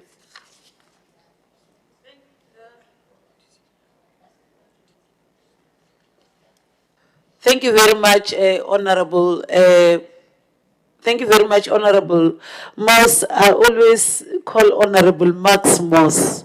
Honorable Max, I apologize. Now I see that I was mixing your names. I shall call upon Honorable Wilson Evelyn Raine.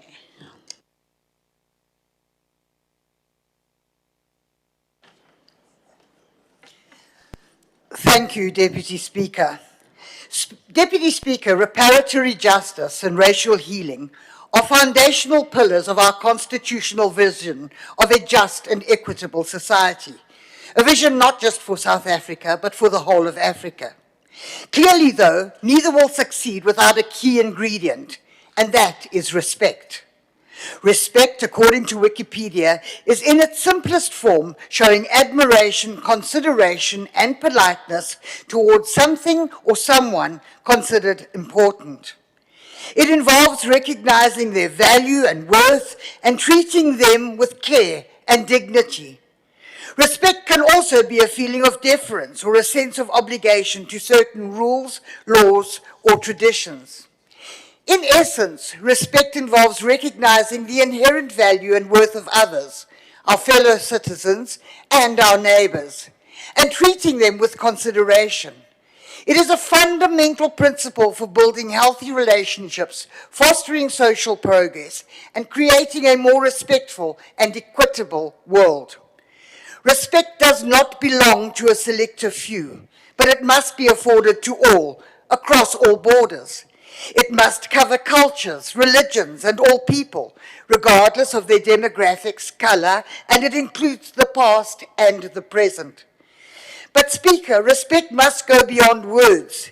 It must manifest in how governments govern, how resources are allocated, and how opportunities are created. Deputy Speaker, the preamble to our Constitution recognizes the injustices of the past, calls for divisions of the past to be healed, and for the establishment of a society based on democratic values, social justice, and fundamental human rights. It states that South Africa belongs to all who live in it, united in our diversity, and it commits to improving the quality of life of all citizens and freeing the potential for each person. Our Constitution, which sets out our national vision of a just and equitable society, has now been enforced for 30 years.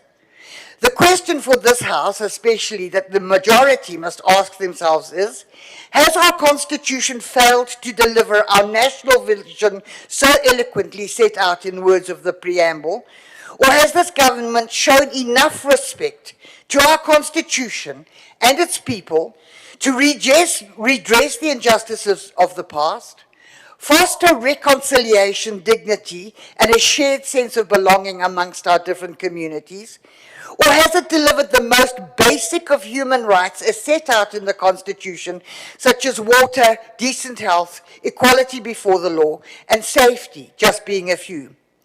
Today, as a nation, we face an ever-worsening national calamity, driven by multiple economic, fiscal, unemployment, poverty, inequality, and social and transformative crisis. Are we the example, as we should be, for the whole of Africa? Just this month, as the DA, we lamented the latest quarterly labour force survey report, which reported that Limpopo had lost a staggering 55,000 jobs, and that our expanded unemployment rate now stands at close to an astounding 50%, 48.6 to be precise. And we called upon you, Premier, to remove the structural barriers to growth and to job creation, or face the province becoming a welfare state. Speaker, Deputy Speaker, I want to put it to this House that it is not the Constitution that has failed, but the ideological means and lack of respect by which this government in Limpopo, the ANC, has attempted to achieve our shared vision of a just and equitable society. What is clear is that the ANC's ideology, based on the National Democratic Revolution, has failed to deliver. They promised transformation, but delivered patronage. They promised social justice, but created elite accumulation, which has left the poor and vulnerable across the province in dire straits, without even the most basic of service deliveries. Coffers. Their command-driven transformation policies, such as BB, EEE, and cadre deployment, have benefited only a narrow political elite. Their policies have over-regulated markets and killed business confidence.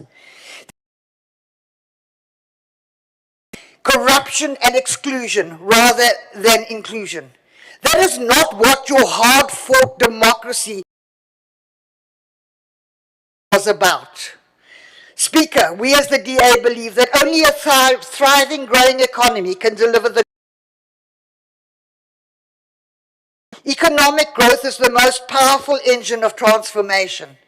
Our commitment is real, respectful empowerment, but through access to education, jobs, ownership, opportunity.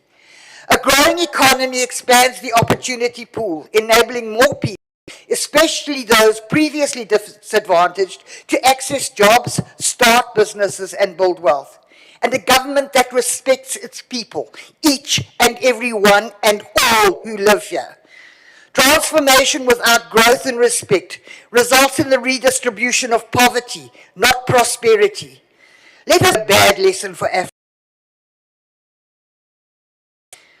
Let's make the changes necessary to uplift South Africa so we can be the shining light. May God protect our people, particularly Africa.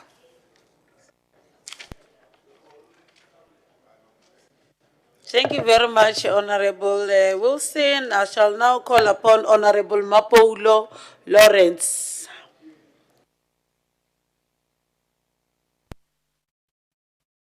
Thank you very much, Deputy Speaker, the Speaker, or Premier, members of the Executive Council, my colleagues from the Economic Freedom Fighters.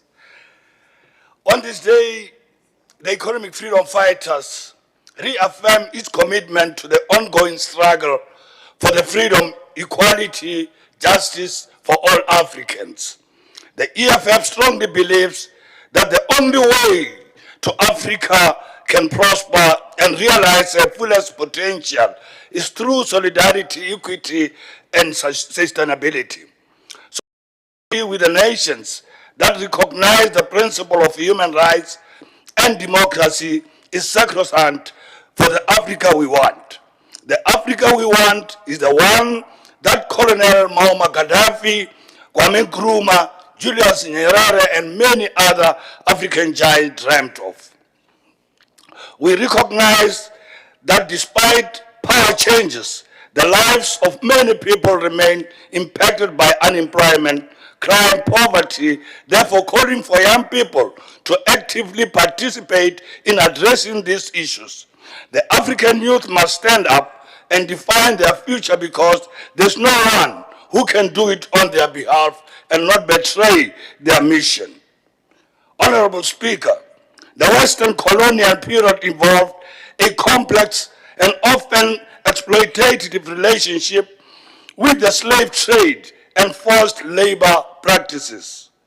The scramble for Africa in the late 19th and 20th century, for example, was driven by the desire for raw materials and labor, and it is paved for the colonization of our continent by European powers. While legal slavery was abolished in many places during the 19th and 20th century, forced labor practices persisted, even after the end of colonialism, often in the form of indentured servitude and economic exploitation.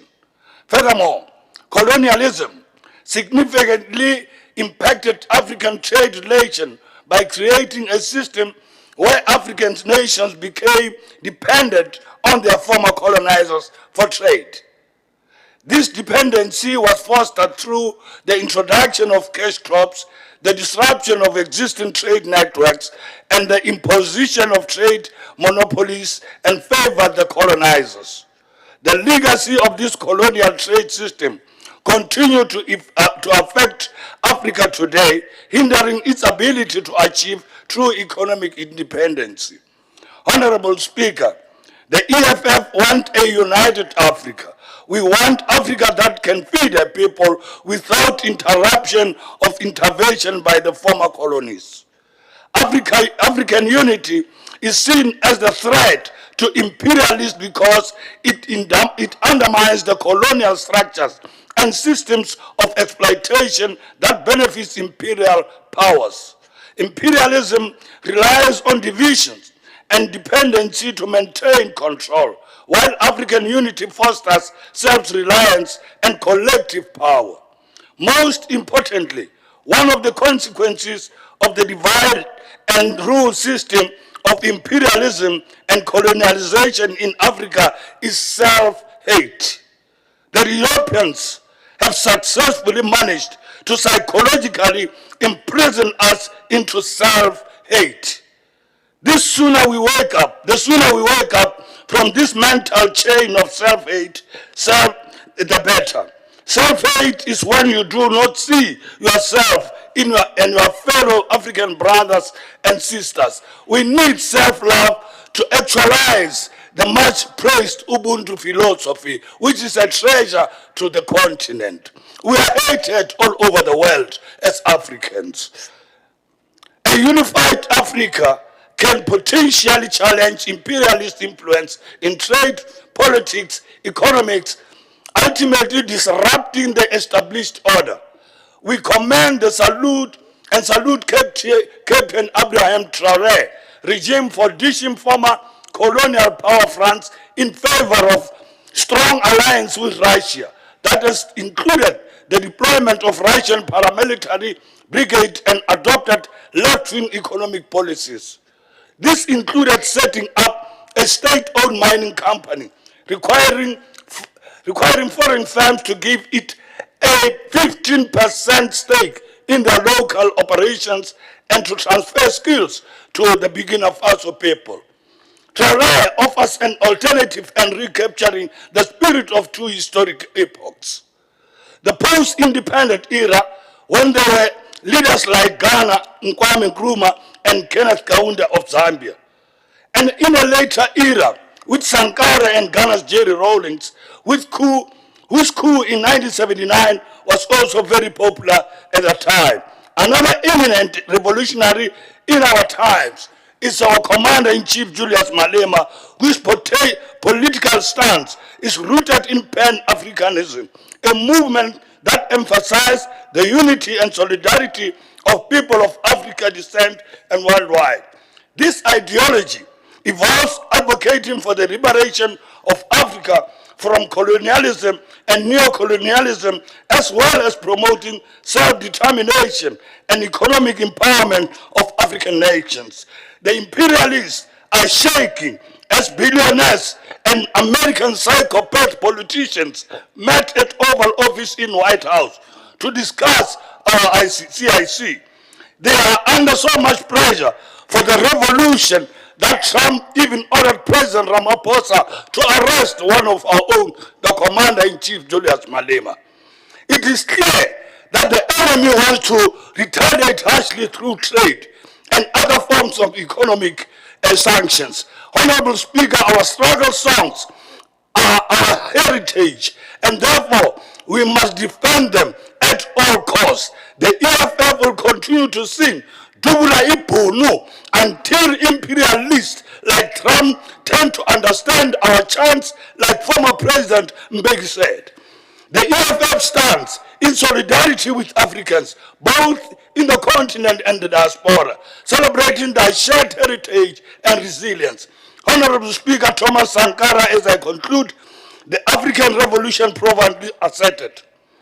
Comrades, there is no true social revolution without liberation of women.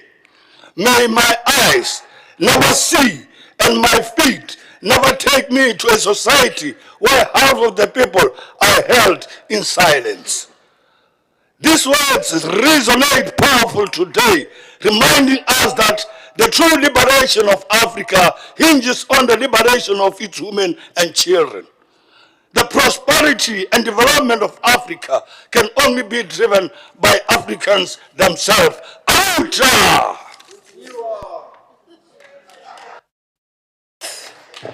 Thank you very much, Honorable Mapolo. May I then call upon Honorable Chivase Kennedy.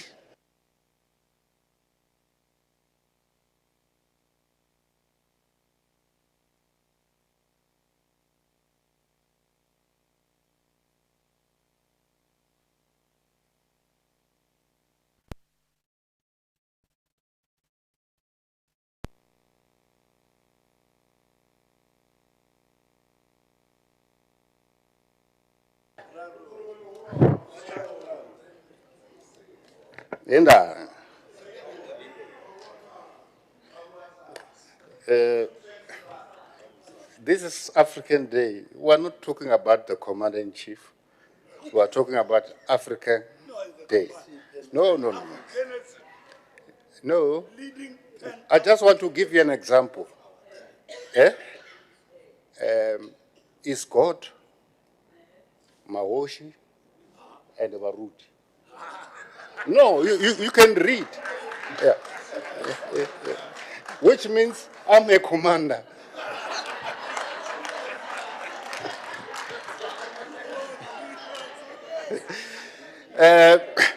Honorable Deputy Speaker, Speaker, our Premier, the Deputy Chief Whip, chairpersons of portfolio committees, honorable members, colleagues in the gallery, fellow Africans. Deputy Speaker, as we bring this momentous celebration of Africa Day to a close, I stand before you not only as a royal leader or as a servant of the people, but as a proud African, a son of this sacred soil, deeply humbled by the spirit of unity, purpose, and hope that has filled our gathering today. Africa Day is more than a date on our calendar. It is a living reminder of who we are. a people of strength, a people of rhythm, a people of wisdom and vision, a people of Ubuntu. Today we gathered not as a tribes or kingdoms, not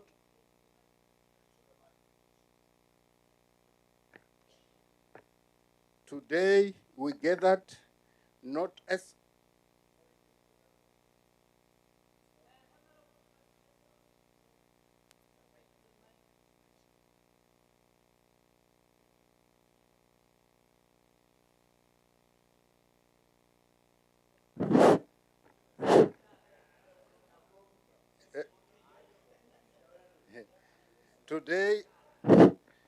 Today we gathered not as a tribes or kingdoms, not as a nations divided by colonial borders, but as one African family, united under the vast and ancient skies of our beloved continent.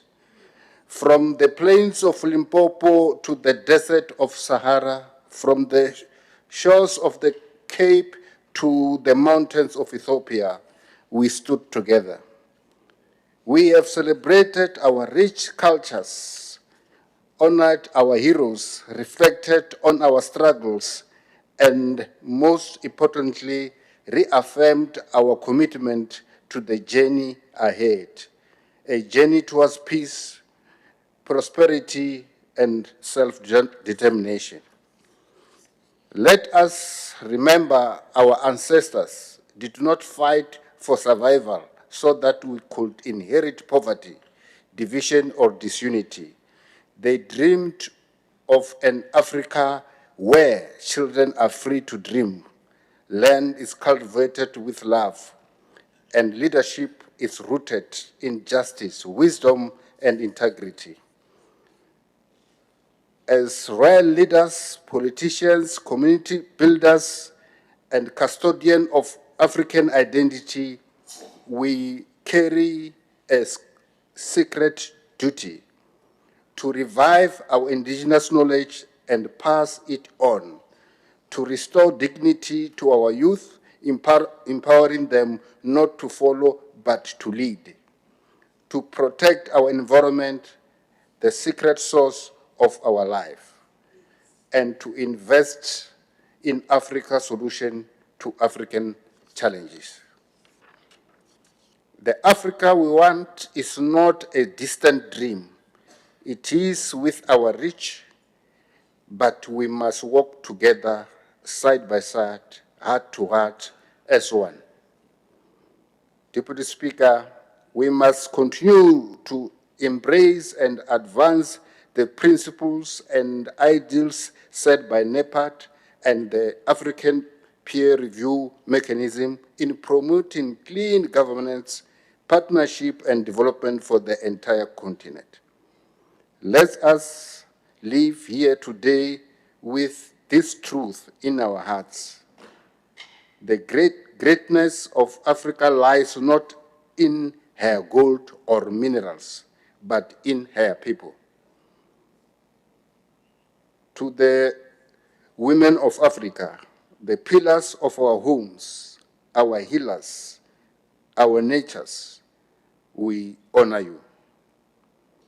To the youth of Africa, the carriers of our future, we believe in you. To our leaders, both political and traditional, we call upon you. Lead with humility, serve with honor, and never forget the people.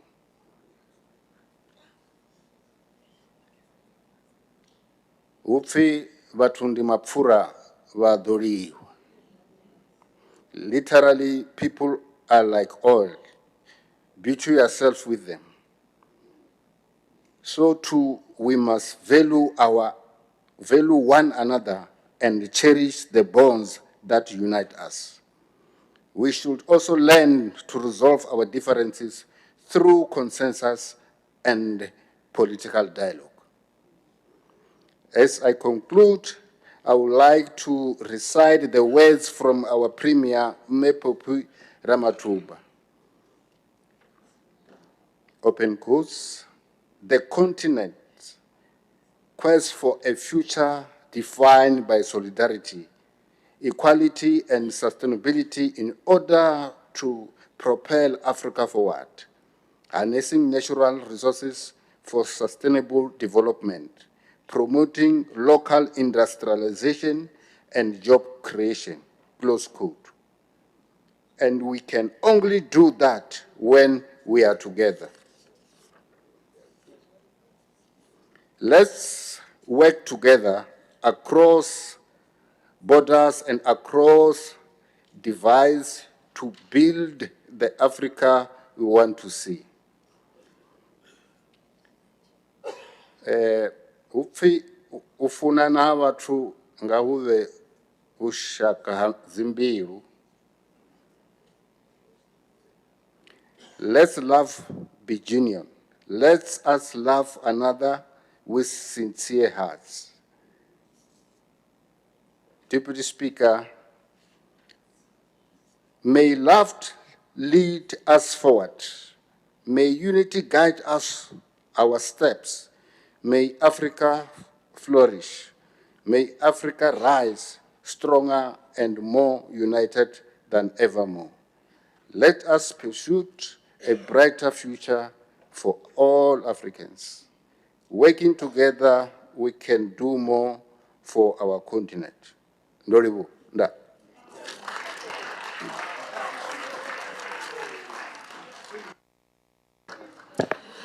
Thank you very much, Honorable Botovere Bochivase Rorivua. I shall now call upon the Deputy Chief Whip for the NCOP business.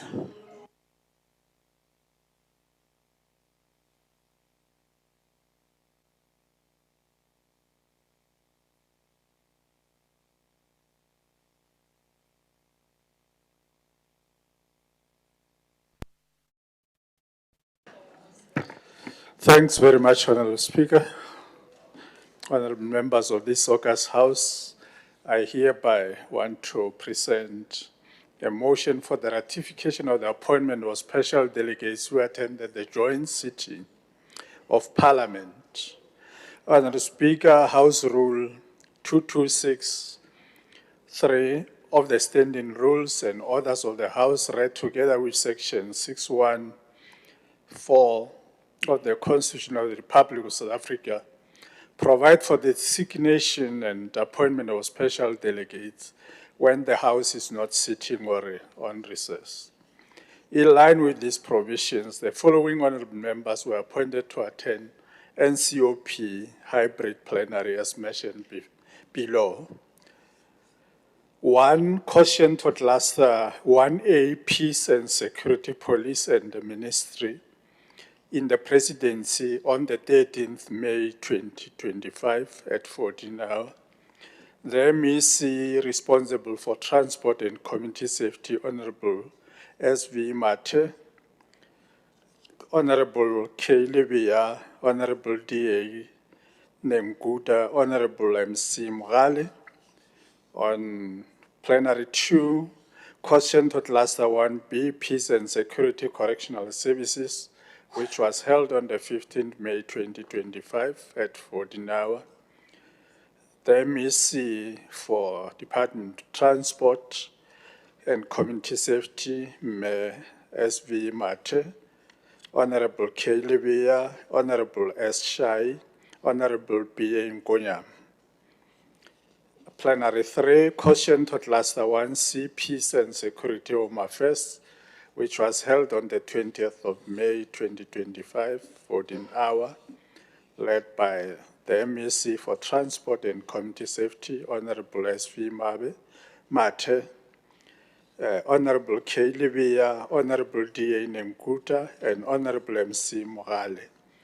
Honorable Speaker, I hereby move that this August House resolve to ratify the appointments of the above mentioned special delegates in line with the above mentioned provisions. I move accordingly, Honorable Speaker. Thank you very much, Honorable Deputy Chief Whip. May I call on a seconder? Honorable Sebopela. Thank you, DS. Ke ema go thekga tšhišinyo, jwale ka ge se di hlalositše ke Honorable Deputy Chief Whip. Re a leboga, Honorable Sebopela. Honorable Deputy Chief Whip, please continue with the motion. Thanks very much, Honorable Deputy Speaker. I hereby present a motion for the designation of special delegates to attend NCOP hybrid plenary schedule for the 27th and 29th May 2025. Honorable Speaker, the NCOP has scheduled hybrid plenaries for today, Tuesday, the 27th, and Thursday, 29th May at 14 hours. And provinces are required to designate special delegates to attend these plenaries in terms of the Rule 226(1). I therefore propose that this House designate the following members as special delegates to attend NCOP plenaries. For plenary 1, plenary to deal with reports, legislation, and debates on Africa Day. Honorable H.P. Nkobeni, Honorable B.A. Nkonyama, and Honorable M.C. Manthada Mahasela. Plenary 2 on the 29th to deal with questions to the Deputy President, Honorable Dr. M.J. Makrupeje, the Speaker, and Deputy Honorable D.P. Mamrobela, and the Deputy Chairperson, the Chair of Chairs, Honorable H.P. Nkobeni. I so move, Honorable Speaker, for the designation and ratification of these special delegates. Thank you. Thank you very much, Honorable Deputy Chief Whip. May I call on a seconder? A seconder for the motion, honorable members. Honorable Mukili. Thank you very much, Deputy Speaker. I stand to second the motion by the Deputy Chief Whip. Thank you. Thank you very much, Honorable Mukweli. Announcements, Honorable Deputy Chair of Chairs.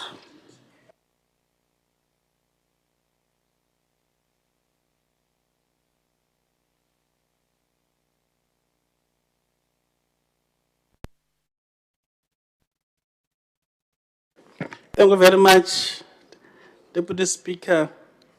Ke tlo bolela ka dilo tša khiši ya nnete. The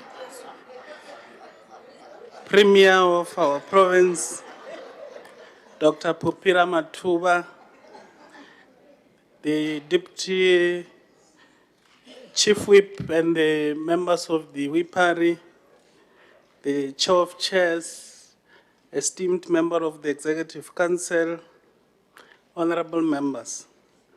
I rise to make the following announcements. One, that on Thursday, 29th of May, 2025, is the official opening of the Limpopo Provincial House of Traditional and Khoisan Leaders. The official opening will be held in Tengwe, Vembe District. Two, all honorable members are invited to join the Speaker of the Limpopo Provincial Legislature as she will be visiting the family of the Chief Whip, Honorable Aesop Mukhonyana, to condole with the family.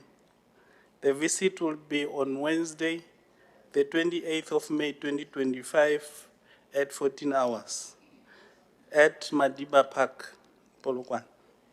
Three, that lunch will be served at the main Kishi at 3 course. It will be served at main committee boardroom. Thank you very much for the opportunity, Deputy Speaker. Thank you very much, Honorable Deputy Chair of Chairs. May I request the House that we observe a moment of silence for the fallen stalwart Mayor Gertrude Shope, the Deputy President of the ANC Women's League, who happens to be the chairperson of the portfolio in Parliament.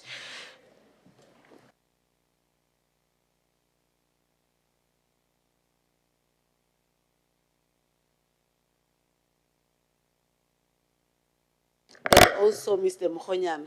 My apologies.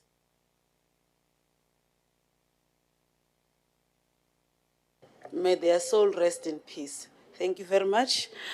The House is adjourned to Tuesday, the 3rd of June, 2025 at 10 in the Limpopo Legislative Chamber. Thank you.